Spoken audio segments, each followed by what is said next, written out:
Quero convidar você a abrir a sua Bíblia no Evangelho segundo João, capítulo 13. Quando você vai abrindo, deixa eu dizer uma coisa, na próxima terça-feira, agora, semana que vem, dia 19, terça-feira, eu não sei se por acaso, acabei esquecendo de pedir, mas se por acaso tiver com o pessoal da mídia a imagem no telão que a gente usou no dia que eu ministrei aqui para anunciar o evento da Conferência Ouça, se por acaso tiver aí, se vocês puderem colocar, seria muito legal.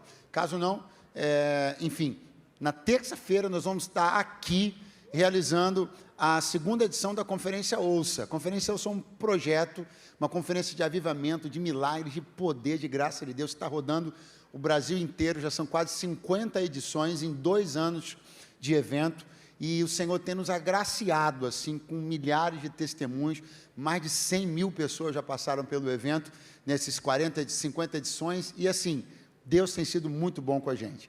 E aí, na hora de finalizar a agenda 2023 do ano, pensa daqui, pensa de lá, e fala, vamos voltar para a gente fazer novamente na Barra, e vamos voltar na Lagoinha, para a gente fazer a segunda edição. Então, vai ser na terça-feira agora, vamos ministrar a palavra minha esposa, a pastora Camila Barros, vamos receber a Estela Laura, que é uma menina de Deus, mas pensa, vai ser, meu Deus do céu, eu não sei não, eu nem sei. Vai ser muito especial, o evento começa, o check-in começa às 17 horas, se programe, chegue cedo, o evento propriamente às 18h30 em ponto, a gente está dando o brado aqui, e vai ser muito especial, não tem intervalo, é direto, a última edição durou 4 horas ininterruptas aqui, o pau quebrando, foi um negócio muito bacana, não estou dizendo que vai durar 4 horas de novo, mas fato é que são 2 mensagens, muito louvor, e uma noite muito bacana. Você pode me procurar nas redes sociais quando o culto terminar, vai lá na minha bio, nos stories também, vai ser fácil você achar o da minha esposa também, ou no ouçaofc.com.br, tá bom? Espero você na terça-feira, se você puder vir, vai ser muito bom te encontrar por aqui, tá bom? João capítulo 13, versículo 2, está escrito, e acabada a ceia, tendo já o diabo posto no coração de Judas Iscariotes, filho de Simão, que o traísse, Jesus, sabendo que o Pai tinha depositado nas suas mãos todas as coisas, e que havia saído de Deus, e que ia para Deus, levantou-se da ceia, tirou as vestes, e tomando uma toalha, cingiu-se. Depois, pôs água numa bacia, e começou a lavar os pés dos discípulos, e a enxugar-lhes com a toalha com que estava cingido. Quantos podem dizer amém? Amém. Quem pode dizer aleluia? Aleluia. Eu quero falar a vocês sobre algumas questões muito importantes que estão nesses poucos versículos que nós lemos. Porque nessa reunião, e nesse ambiente, nesse contexto, estavam acontecendo algumas coisas, do ponto de vista espirituais, muito importantes. E é claro que nós vamos falar de coisas muito espirituais hoje aqui, é claro. Se você desejasse apenas ter acesso a ouvir coisas de natureza técnica, corporativa, eu tenho certeza que você tem acesso a isso de diversas outras formas e maneiras. Portanto, eu acredito que a sua maior motivação está hoje aqui, é ouvir coisas espirituais. Sim ou não? Sim ou não? Isso é muito importante. Então, existem algumas coisas espirituais muito sérias, muito importantes acontecendo aqui, nesses versículos que nós lemos. Tem coisas a respeito sobre impulsos, sugestões, motivações, emoções, ações, reações, e tem muito sobre uma palavra que eu acho que é muito importante no meio como o nosso hoje aqui, a palavra governo. Qual é a palavra? Qual é a palavra? Governar é, sem dúvida nenhuma, algo que Deus sempre desejou que o homem exercesse. O poder de governo, a capacidade de governar, a visão de governo, ela tem muito a ver com a visão do Evangelho. Você vai observar que à medida que você avança na fé, a sua perspectiva sobre esse assunto governo, ela se fortalece, ela se consolida. Você vai perceber também que é muito estranho, para não dizer que é incoerente, que alguém que esteja caminhando na fé não tenha ainda assumido uma posição de governo, admitido uma posição de governo, não esteja ainda se posicionando para governar. Então, as duas coisas, elas vão andar juntas. À medida que você cresce, amadurece, aprende sobre Deus, aprende sobre sua palavra, você começa a mudar a sua mentalidade, a sua postura, e você inevitavelmente vai começar a ter uma postura de governo. Porque isso vai retratar a restauração de uma ideia que Deus sempre teve para o homem e que se tornou uma ideia inviabilizada pela queda do homem, pelo pecado do homem. Mas com a regeneração vem também o governo. Repita comigo, com a regeneração vem o governo. Então, todos os que o Evangelho regenerou, o Evangelho também os colocou de volta na posição que Deus sempre teve para eles. E qual é essa posição? Governo. Quantos entendem isso? Muito bom. Então, você vai observar que esses assuntos, eles estão aqui.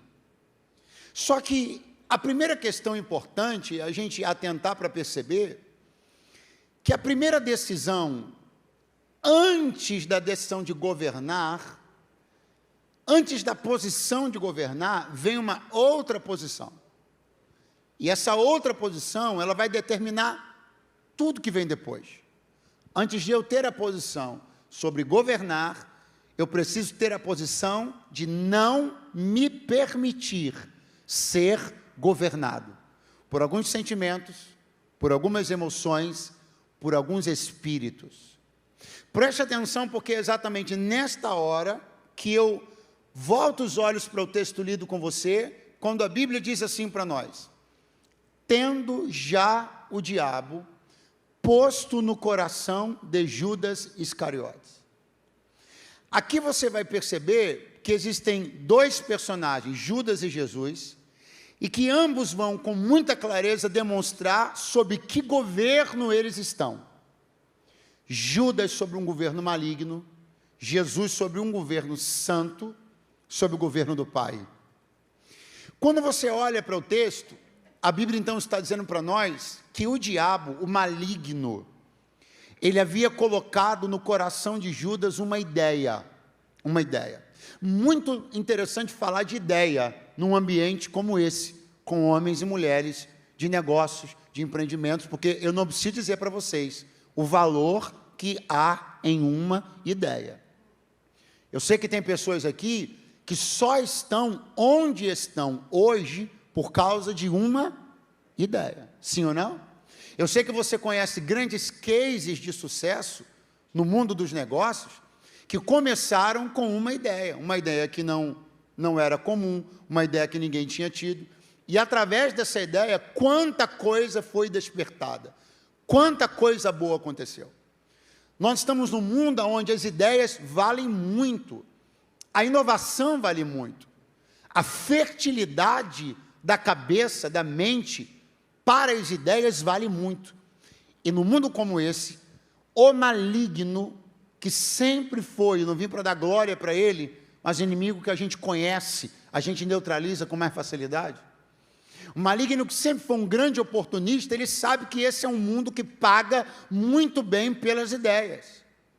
Esse é um mundo que valoriza as ideias, e ele sabe o quanto as ideias têm a capacidade de mover as pessoas. Nós nos movemos muito em função das nossas ideias.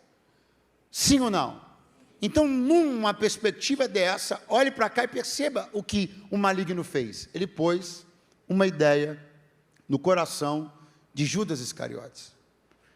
Essa ideia, naturalmente, ela tem tudo a ver com quem o maligno é. Se ele é o maligno, essa ideia não é benigna, não é positiva, não é misericordiosa, não é piedosa. Essa ideia é maligna. Então, é exatamente aqui que eu volto ao ponto onde eu disse para você que antes de nós pensarmos acerca de governar, nós precisamos cuidar e decidir sobre qual governo nós não admitiremos estar. Quando você assume a posição de seguir a Deus, de servir a Deus, de ter a palavra de Deus como sua regra de fé e de prática, você está decidindo blindar-se por completo para todo tipo de ideia maligna. E quando eu falo sobre isso, alguém pode julgar que é uma conversa talvez indelicada, porque já remeta a alguma coisa de possessão, de exorcismo, mas eu nem estou falando disso. Eu estou falando daquelas malignidades que são praticadas cada dia mais pelas pessoas, por aquelas malignidades que são incorporadas ao dia a dia e à prática das pessoas, que sem perceber, elas começam a refletir um comportamento maligno. Todo aquele que é nascido de Deus precisa tomar a severa decisão de não reproduzir nada que seja maligno. Desde minhas palavras até minhas ações, e eu diria, sobretudo, as minhas reações, elas não são malignas, porque eu estou debaixo do governo de um Espírito que é santo. Então nós estamos na contramão deste mundo. Quanto mais crescer a malignidade, a competitividade desenfreada, também vai crescer gente com coração bom, espírito reto, alma voluntária, mente sadia. Eu vim pregar para pessoas que vão ter a coragem de contrastarem num mundo de jogo sujo, fazendo o que é limpo, porque isso glorificará o nome do Senhor.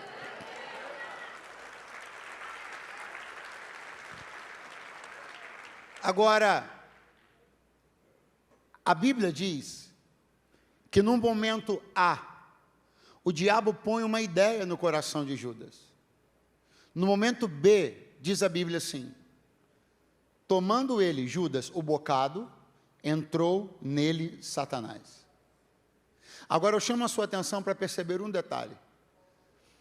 Há uma possessão maligna no início desse processo? Já? Não. O que o maligno fez? Sugeriu uma coisa para Judas. Deu uma ideia para ele. Ele abriu a porta da sua razão, do seu coração, e deixou a ideia maligna entrar. Só que ele não percebeu que a porta ficou aberta. E quem entrou logo depois? Aqui eu chamo a sua atenção para você entender que as pessoas que hoje estão sob total influência, possessão, que estão a serviço do maligno, e não tenha dúvida do que eu estou te dizendo. Existem pessoas na política, existem pessoas nas artes, existem pessoas nos negócios que estão a franco serviço do maligno. Pessoas que estão cumprindo uma agenda maligna.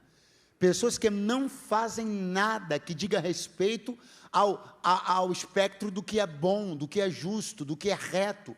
Pessoas que estão deliberadamente e sem constrangimento nenhum a serviço do maligno, o que é muito curioso. Porque enquanto algumas pessoas se constrangem em ser boas, outras são desenvergonhadamente más. Enquanto nós nos retraímos em alguns atos de bondade, outras pessoas se vangloriam por suas safadezas. Enquanto nós temos constrangimento em ser bons, enquanto temos constrangimento em sermos avaliados ou tidos por bobinhos ou por tolos, quem é maligno tem credencial de maligno e orgulho de fazer parte do clube da malignidade. Eu chamo a sua atenção para uma coisa, meu irmão. Você é um agente do bem. Não tenha vergonha de ser bom. Diga para umas 3 pessoas próximas a você: não tenha vergonha de ser bom. Você não precisa ter vergonha de ser honesto. Quem tem que ter vergonha é o desonesto. Você não tem que ter vergonha de ser generoso. Quem tem que ter vergonha é o avarento. Você não tem que ter vergonha de cooperar com uma comunidade de fé. Quem tem que ter vergonha são pessoas que usufruem de uma estrutura e não devolvem nada para ela. Você não tem que ter vergonha de ser bom. Não se envergonhe de ser bom. Agora, fato é que essas pessoas que eu estou dizendo aqui, que estão declaradamente a serviço do maligno, elas começaram simplesmente cedendo a uma ideia. Pessoas que estão hoje completamente manietadas, amarradas, escravizadas pelo maligno. Todas estas coisas começaram quando elas cederam a uma ideia que pareceu inofensiva, mas uma ideia que tinha no seu DNA a malignidade. Então, escute bem, você tem que ser muito criterioso com esse assunto. Você não pode ter flexibilidade com esse assunto. Você precisa ser chato, investigativo. Você precisa olhar para você com senso crítico todo dia e dizer, eu não nasci para ser mal. Quando você estiver prestes a realizar, fazer uma coisa, prestes a retalhar alguém, prestes a divulgar uma informação que você tenha, pare e pense se isso não é um gesto de malignidade. Pare e pense 1, 2, 3 vezes, pastor, eu tenho um trunfo, nem todo trunfo se usa. Eu tenho uma carta na manga, nem toda carta se usa. Às vezes você pode ter até a razão, mas isso não significa que uma exposição é necessária. Deus me trouxe aqui para dizer, eu estou preparando um povo que vai chocar essa terra com um banho de idoneidade, honestidade e pureza. O mundo vai de mal a pior, mas o exército da luz está de pé para ser luzeiro no meio das trevas.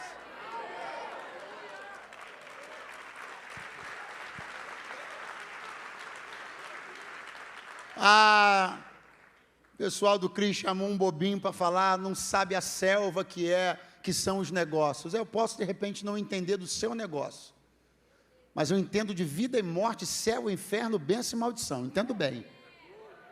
Eu posso não saber como é o meio, ele não sabe o meio que eu vivo, posso realmente não saber, mas eu sei em que meio você está se metendo e não está percebendo. Perdendo o seu coração, perdendo sua paz, perdendo as sementes de bondade, de boa educação que você recebeu da sua família, se tornando frio, calculista, gelado, mecânico e dançando a música macabra de um mundo que vai descer a ladeira da moral a cada dia. Mas se eu e você batemos fé, pé no chão e dizer, eu não entro nesse jogo, meu manual é outro, minha fé é outra, minha esperança é outra.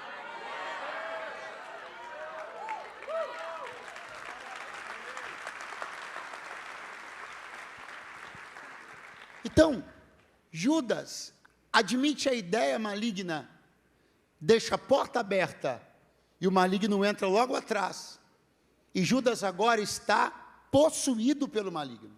Agora, eu chamo a sua atenção para um detalhe, porque o versículo que diz sobre esta possessão, ele assim o diz,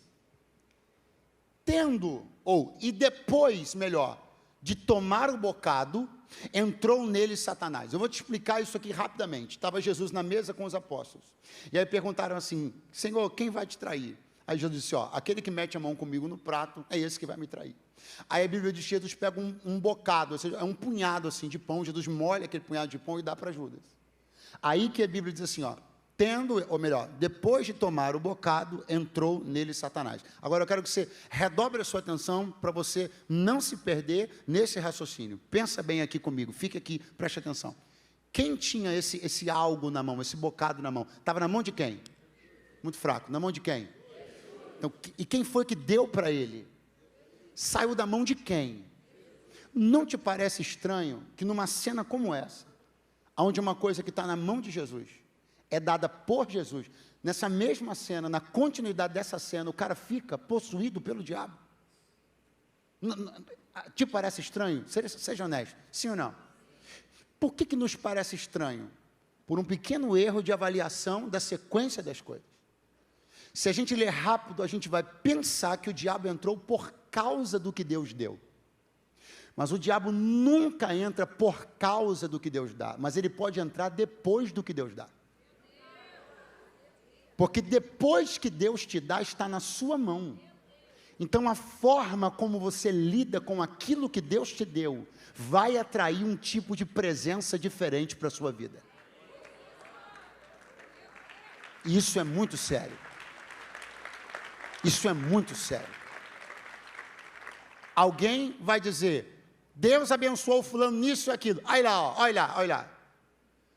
E alguém vai até dizer, por isso que eu não quero ficar rico. Alguém vai dizer, ó, por isso que eu prefiro ficar com esse negócio aqui, desse tamanho, porque eu vejo recorrentemente que quem enriquece, quem prospera, quem melhora, eu prefiro ficar nesse raio aqui, sendo conhecido aqui nessa geografia, porque a fama faz isso, a fama faz aquilo. Vamos definir muito bem as coisas. Deus pode dar para pessoas coisas monumentais, coisas gigantescas, e essas pessoas continuarem sendo a habitação do Espírito de Deus. Da mesma maneira, algumas pessoas podem ter nas mãos algumas coisas que vieram, isso é muito sério, vieram da mão de Deus, para a mão delas, mas a gestão que elas fazem disso, determina o espírito que elas atraem. A gestão que você faz daquilo que trocou de mão, da mão de Deus para a sua, a partir do momento que está na sua mão, agora você decide que espírito você atrai. Quem diz amém? Muita atenção. Então aqui nós temos esse quadro.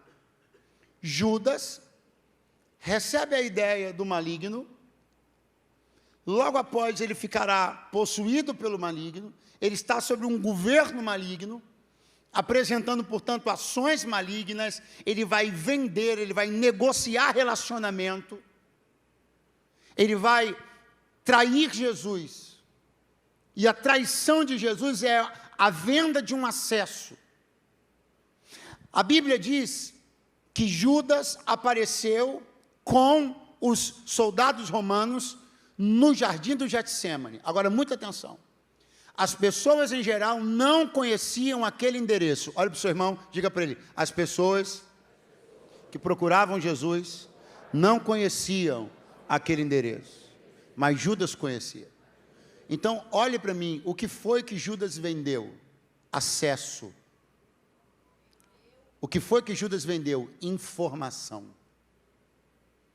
Eu estou pensando um personagem da Bíblia para te mostrar o perigo em que nós podemos incorrer quando não vigiamos com as nossas posturas. Judas foi um vendedor de informação, um traficante de influência. E pessoas estão assumindo esse papel sem perceber o caráter maligno que esse papel traz consigo. Eu e você não fomos chamados para traficar influência e nem vender acesso. O que você sabe não é para você negociar. Não negocie lugares secretos. O Getsêmani era um lugar secreto para Jesus, que só era conhecido pelos apóstolos. Ou seja, a informação que foi conferida a você em confiança, você precisa zelar por ela e ter responsabilidade com aquilo que outras pessoas lhe disseram em confiança. O crente tem uma marca, qual? É confiável. Avisa para o seu vizinho, você sentou-se do lado de uma pessoa confiável. Não, tranquiliza ele, que ele já está botando a carteira no bolso já. Diga para ele, você sentou-se do lado de uma pessoa confiável. Dentro desse ambiente aqui não tem tráfico de influência. Dentro desse ambiente aqui, nossos lugares secretos não são vendidos.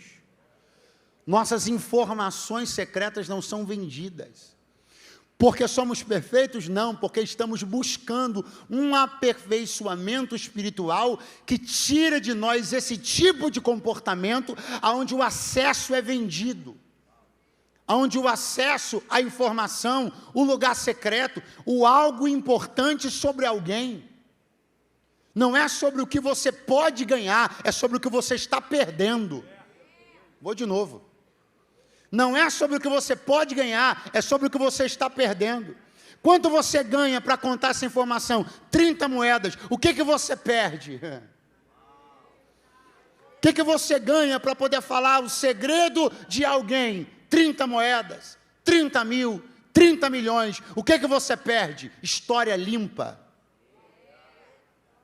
Você perde a capacidade de poder abrir o livro da tua vida diante dos teus filhos e não ter que pular nenhuma página. Vou de novo.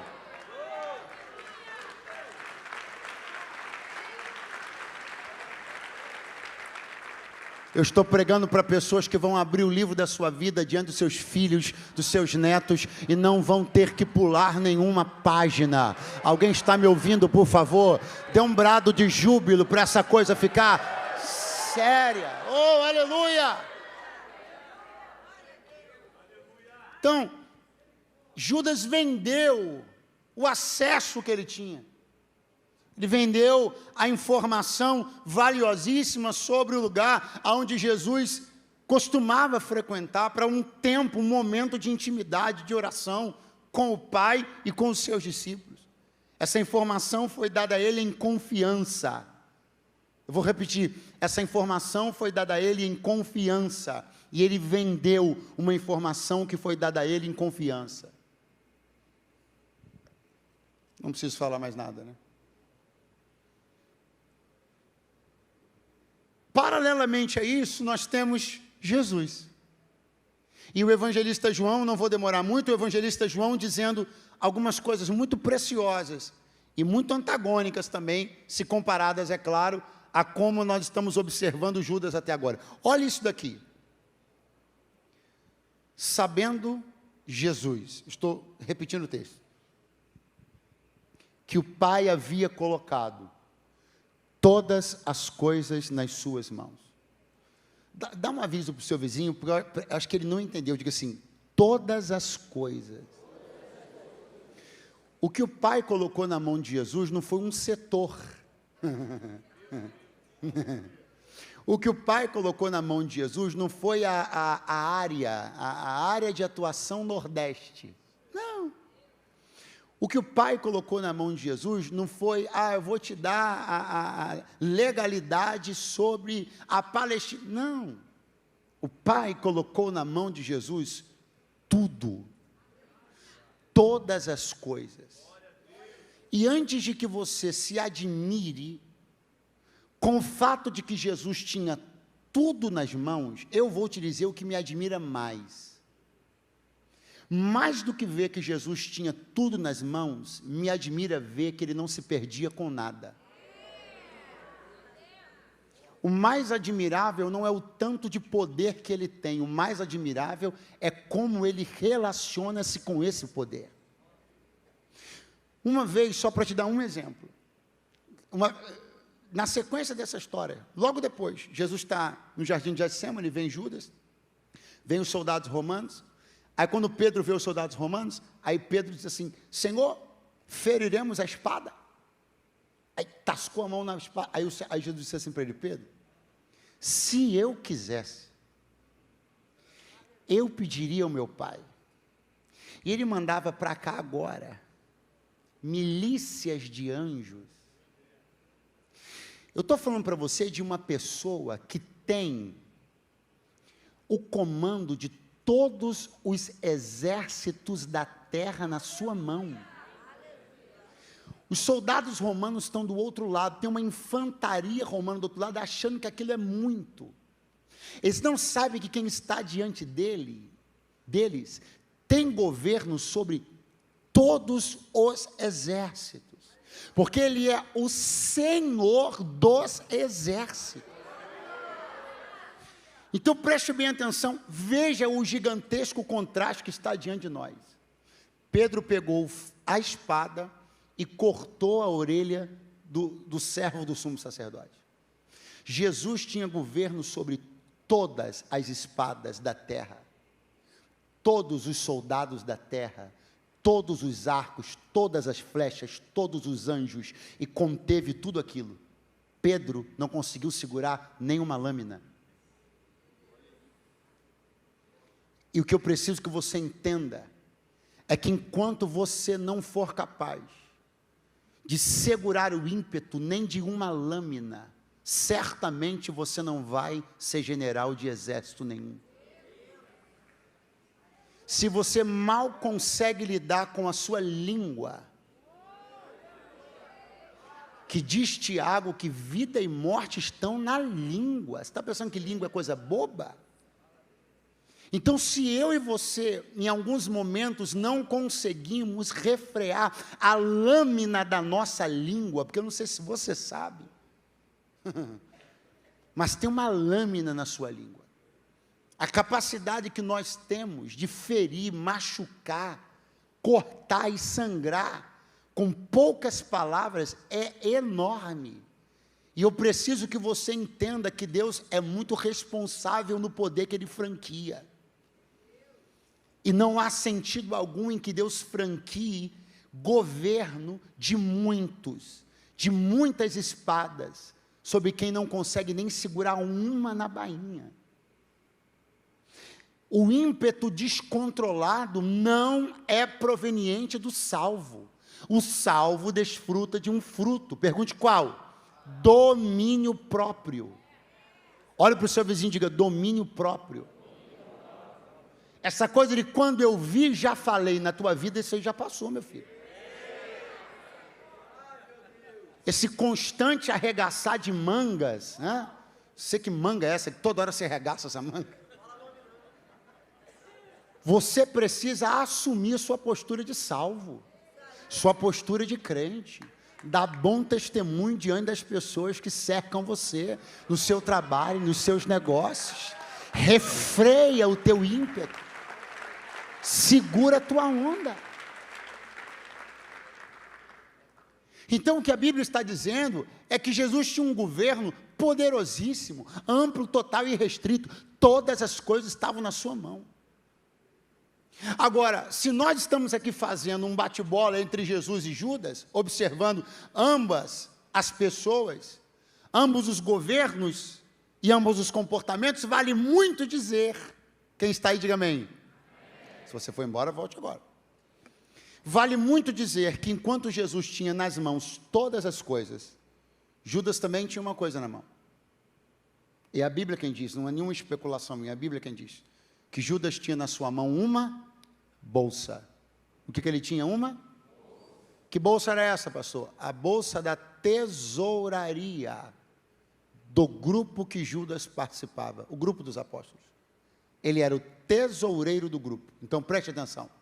Jesus tinha nas mãos todas as coisas. Vamos lá. Jesus tinha nas mãos? Judas tinha nas mãos uma? Jesus, com todas as coisas nas mãos, não se perdeu com? Pois Judas se perdeu com uma bolsa. Porque João capítulo 12 diz que ele era ladrão, tinha a bolsa e tirava o dinheiro de lá de dentro.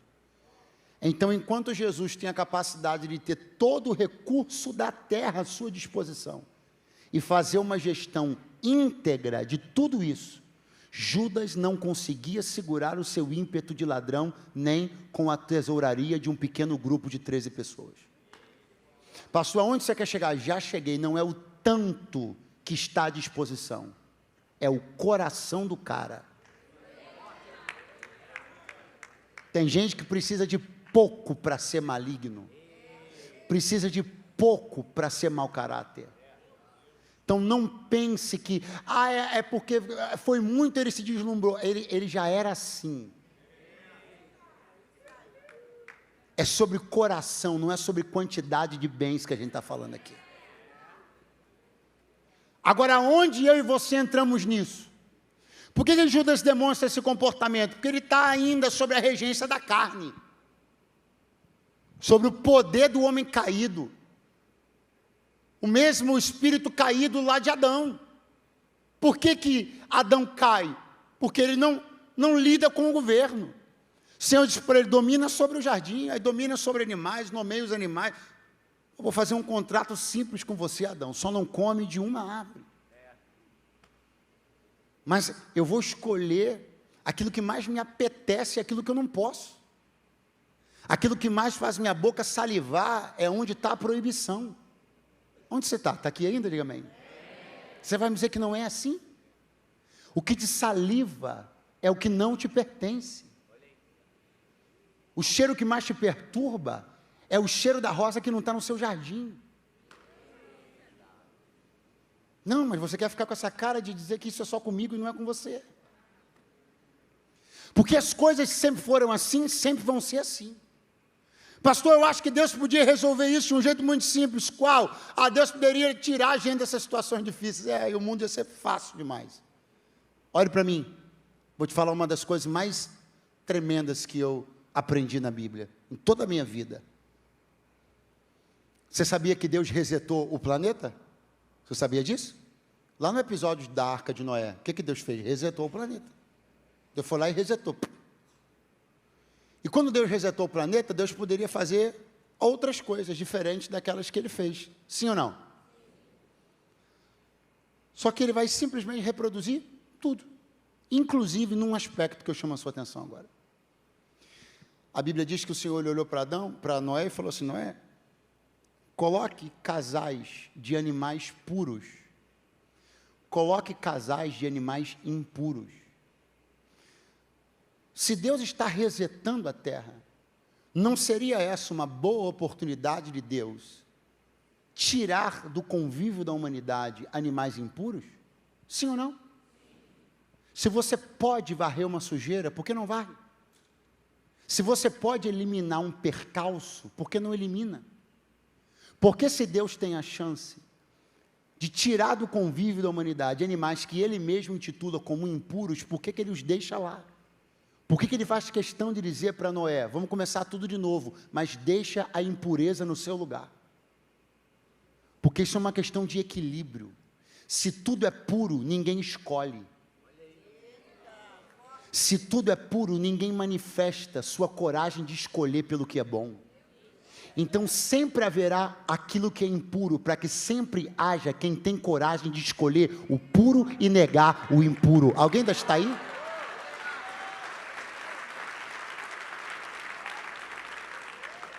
Pastor, agora eu sou crente, eu estou sentindo que Deus vai tirar toda proposta ruim, toda proposta ilegal perto de mim. Não, agora que elas vão quicar na tua frente.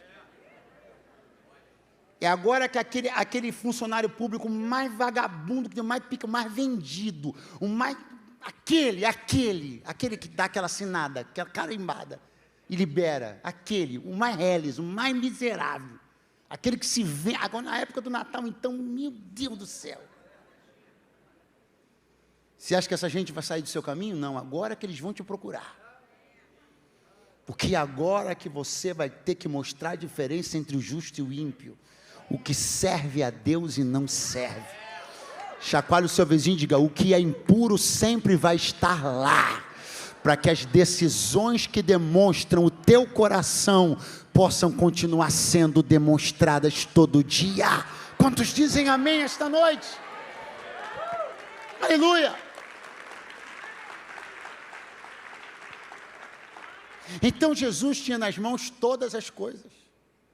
E enquanto Judas, por ter nas mãos apenas a bolsa, se perdia, tirava. E João coloca as coisas de um jeito que é muito bom de se avaliar. No capítulo 12 ele diz assim, era ladrão, falando de Judas, era ladrão. Então eu te pergunto, o que ele era? Tinha a bolsa. O que ele tinha? Tirava o dinheiro. O que ele fazia? Aqui tem essência, dádiva e comportamento. Essência, dádiva e comportamento. Qual é a essência dele? Ladrão. Qual é a dádiva? Jesus deu a bolsa para ele. Qual é o comportamento? Ele roubava. Como essas coisas poderiam se harmonizar? Eu te explico. Ele deveria ter usado a dádiva para mudar o comportamento e alterar a essência.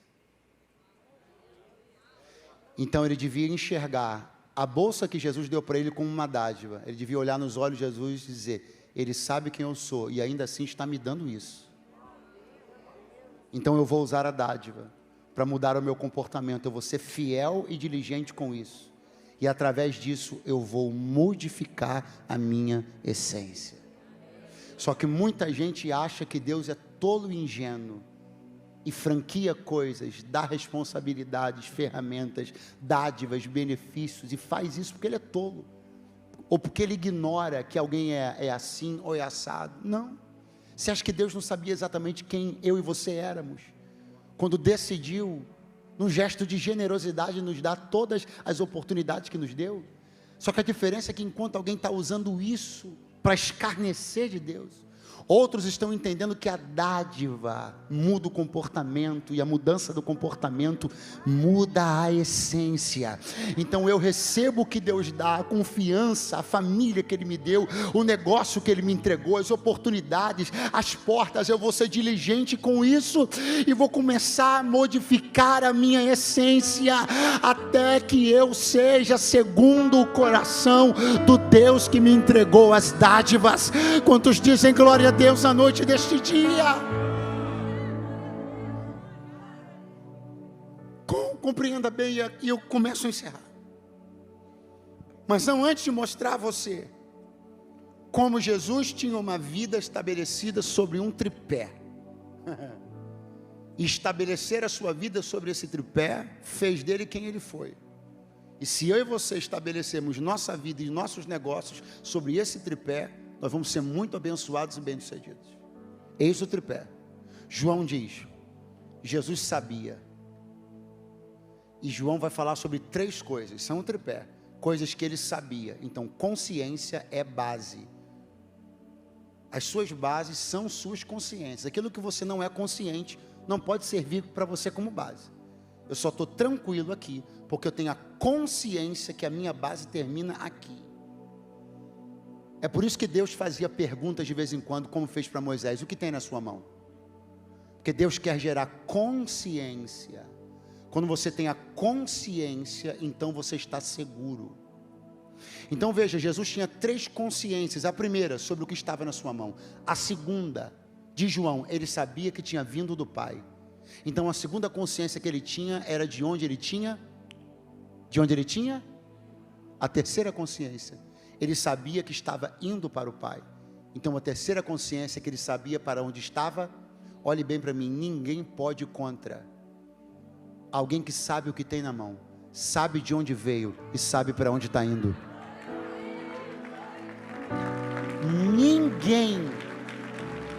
Ninguém segura um homem ou uma mulher que sabem o que Deus lhe colocou na mão, sabe de onde ele veio e sabe para onde está indo. Ninguém segura uma pessoa que está sobre esses alicerces de consciência. Primeiro, eu não ignoro de onde eu vim. A memória é importante na construção dos valores e no apontamento do futuro. Não se esqueça, quero um conselho? Não se esqueça, Deus é sábio em tudo que faz. Todas as vezes que Israel ia celebrar a Páscoa, Israel era obrigado a comer uma coisa chamada ervas amargas. Pergunte: para quê? Para lembrar-se dos seus tempos de escravidão no Egito. Você não pode esquecer. Lembre-se, frequentemente traga à sua memória seus perrengues, seus apertos, seus desertos. A consciência do nosso ponto de origem nos dá identidade no presente e desenha um futuro de poder. Não se esqueça de onde você saiu. Existem pessoas que vivem no esforço de apagar os vestígios do seu passado. Não fala da cidade onde ele veio não, que ele fica super constrangido. Oh, meu amor, não era para você ter comentado aquilo. Pessoas influentes na nossa frente, você comentando aí de onde a gente veio, comentando aí da vergonha dos antigos amigos. Não vai embora não, hein? Se tem uma coisa que eu amo, uma coisa que eu aprendi, é manter sempre o mais perto possível meus velhos amigos. Porque esses velhos amigos que me conheceram em outros tempos, são eles que dão tapa na minha cabeça. Literalmente até. São eles que me perturbam, são eles que me chamam de apelidos que ninguém conhece.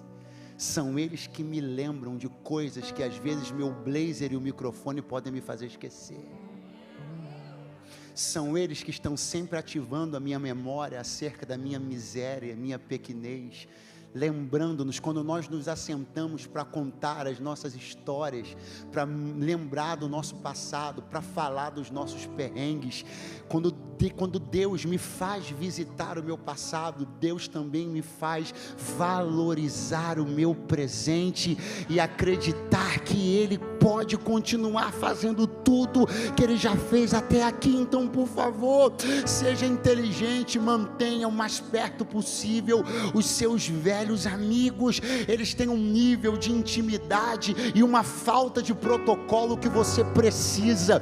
Se você se cercar apenas de pessoas que lidam com você com uma série de pronomes e protocolos, você vai se tornar uma pessoa insuportável em pouco tempo. Traga para perto de você gente que bagunça teu cabelo, gente que te dá tapa na nuca, gente que te chama de apelidos impublicáveis. Lembre-se do seu jeito, lembre-se de tudo, não se esqueça. Oh, eu vi de Deus aqui dizer: não se esqueça, não se esqueça.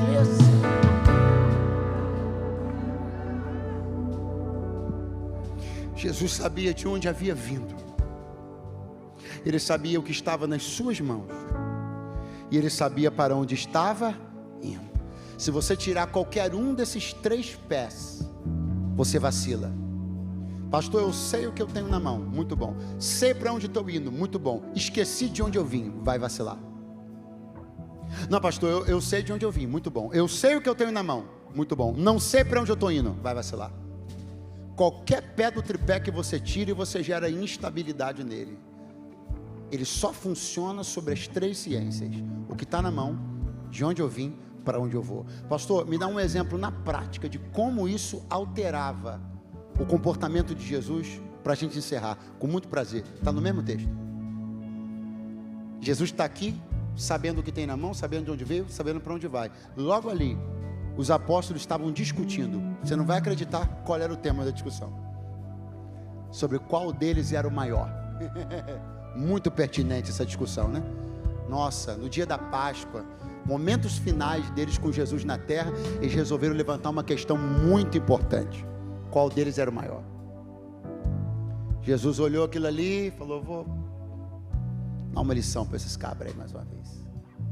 Jesus vai começar a fazer algumas coisas, preste atenção e encerra agora. Primeira, está lá, depois você lê João 12 todo. Levantando-se Jesus da sua cadeira. Vem comigo, levantando-se Jesus da sua cadeira. Olha para mim. Pastor, isso significa o quê? Muito mais do que você está pensando. O que tem a ver o tripé com tudo isso? Tudo a ver.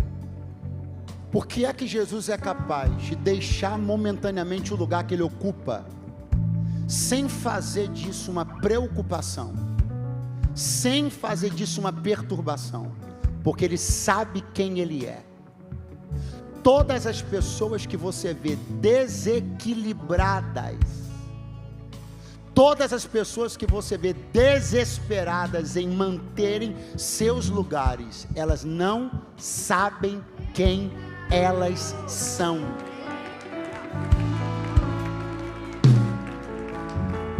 Bem baixinho, por favor. Todo monitoramento doentio, todo ciúme doentio é marca da insegurança de quem não tem o tripé.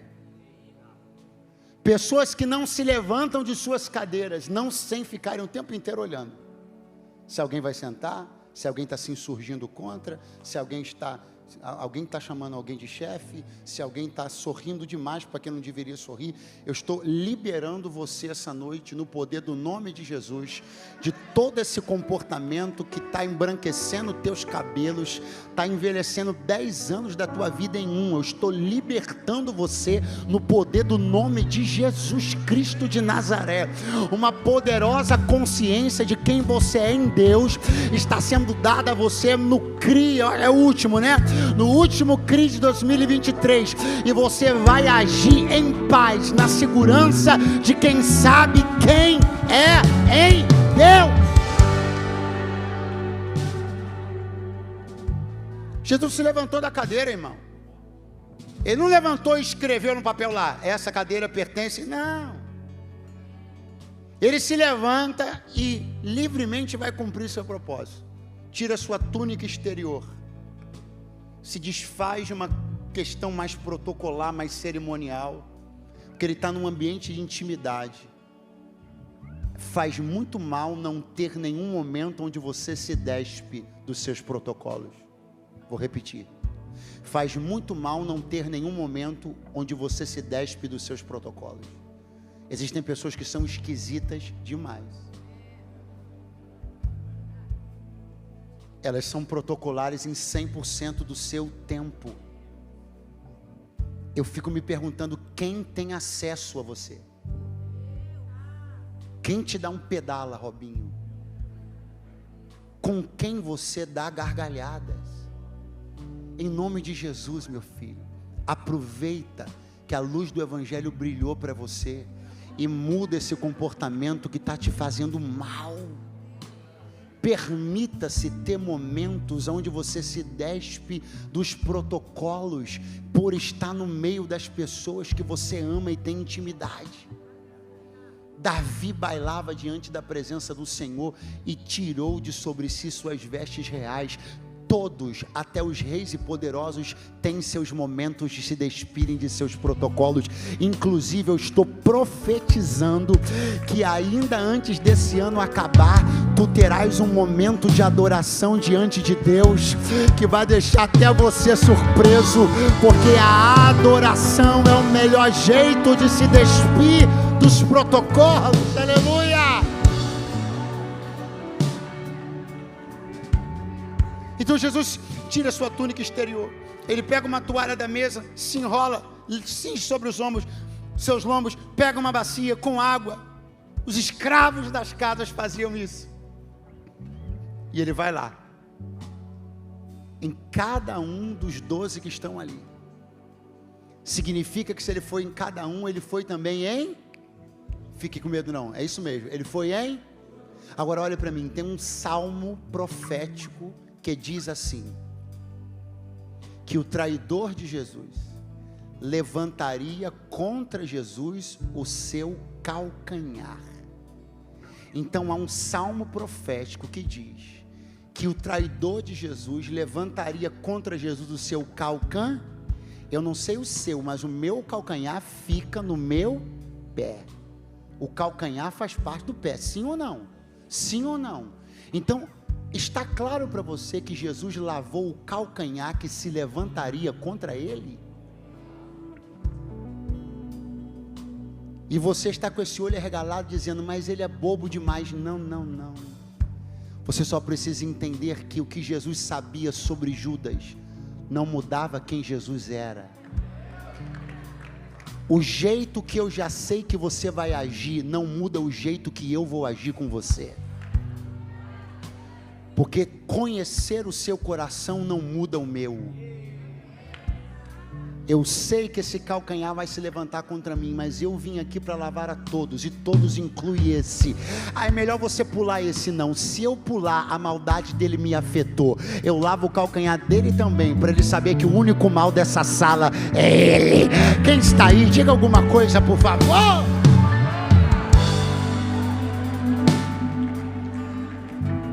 Sabe quando é que vai ser lindo e maravilhoso? Quando você souber tudo que você vai saber sobre o que alguém já pretende fazer contra você. E sabe como você vai agir? Do mesmo jeito de sempre. Apertava a mão, vai continuar apertando. É óbvio que eu não estou falando que se era uma pessoa que você botava dentro da sua casa, né? Que você tinha gargalhadas e intimidade. Agora, tornar-se mal porque descobriu que alguém é mal, é agora que eu vou ser bom.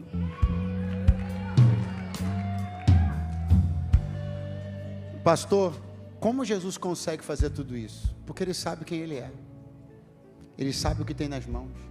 Ele pode levantar de uma cadeira, ele pode se despir de protocolos, ele pode agir do jeito que agiu com os seus discípulos, sem achar que essas tarefas diminuem ele em nada.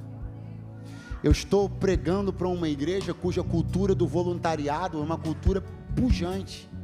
Então, com muito entusiasmo, eu aproveito para dizer para alguém: no reino não há tarefas que diminuem quem as executa. No reino não há tarefas que são demérito para ninguém. Tudo que é pelo rei e pelo reino vale. Estacionamento, vômito de criança no chão, pregar a palavra no púlpito, não importa. Pelo rei e pelo reino, toda tarefa vale. Aleluia! Fique de pé do seu lugar agora.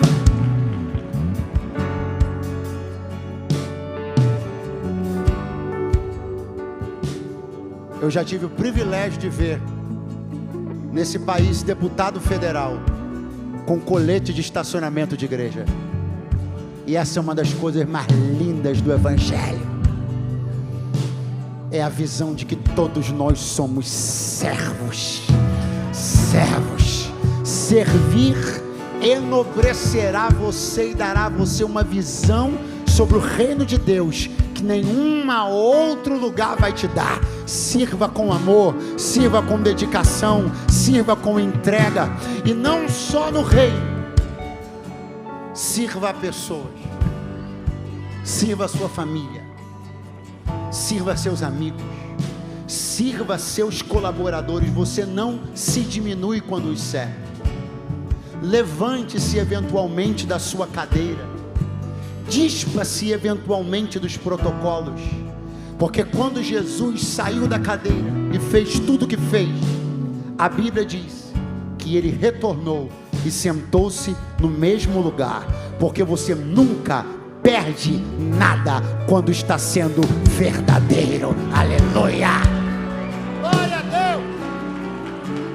Avisa para o seu vizinho: você não vai perder nada, nem status, nem posição, nem o respeito de ninguém, se você for honesto, verdadeiro. Seja honesto e verdadeiro, e a cadeira será sua. Seja honesto e verdadeiro, e as posições serão suas. Seja honesto e verdadeiro, e tu governarás.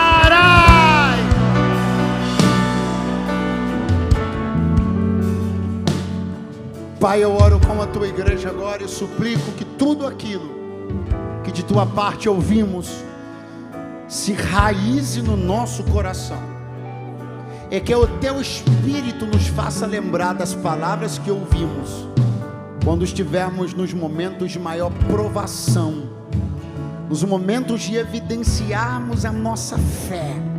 Que o Senhor nos lembre de tudo aquilo que ouvimos, porque eu creio que o Senhor está levantando pessoas confiáveis.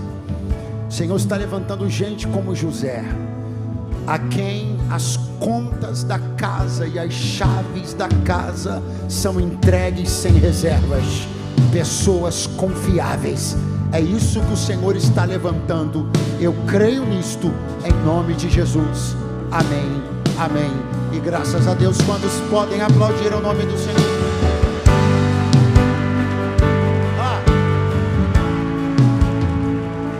Termino com uma palavra profética. Não são os Potifás que sumiram, são os Josés que andam meio sumidos. Algumas relações de confiança não estão acontecendo porque está faltando gente confiável. Quando nós seremos o luzeiro que Deus quer que sejamos?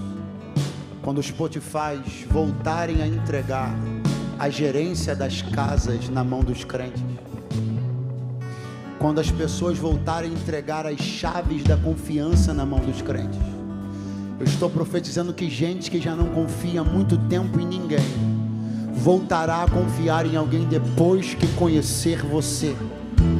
Gente que jurou para si mesmo que não investiria em mais ninguém, vai investir em você depois que te conhecer. Gente que jurou que não faria sociedade com ninguém nunca mais, vai te procurar para querer ser seu sócio, porque vai enxergar em você algo diferente. Quantos dizem amém esta noite?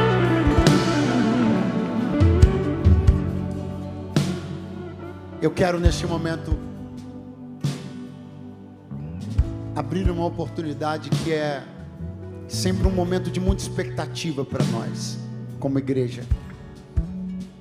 Não é um momento que tem por ideia gerar constrangimentos, mas abrir a maior de todas as portas para a maior de todas as oportunidades que alguém pode receber. Não existem terceiras vias,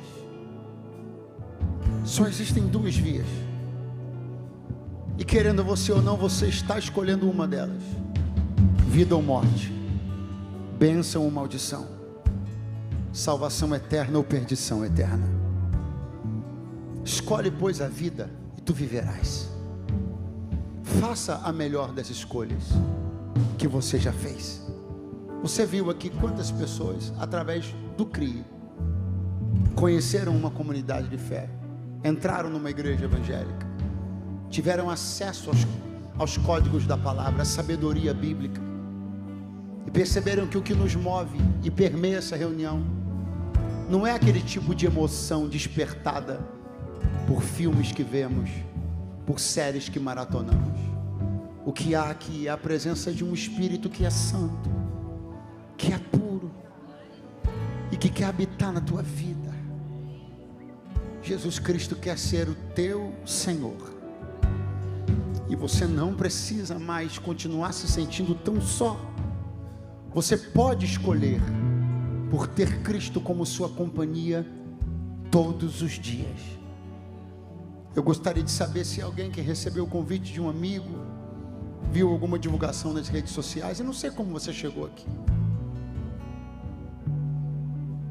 mas se você tem se sentido convidado a viver uma vida que você não conheceu até hoje, se você quer deixar para trás tudo que você conheceu até agora e mergulhar numa nova vida com Jesus e ter um novo e poderoso começo, esta igreja está de braços abertos para receber você. Você não vai caminhar sozinho. Existem pessoas que viveram dramas parecidos com os que você está vivendo. Elas venceram, e você vai se inspirar a acreditar que pode vencer os seus também. Acredite no que eu estou falando.